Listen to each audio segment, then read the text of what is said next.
Hi everyone, today we will talk about how to fix Facebook friend request error.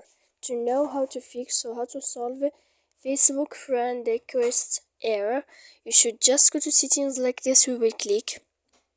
After that, in this page you will go to apps, default apps, app settings. When you will see this list, you will go down to find the application of Facebook and you will enter. Then in this page you will go to click force stop. After that, in this page here you will enter to storage. Then in this page you will go to click clear cache.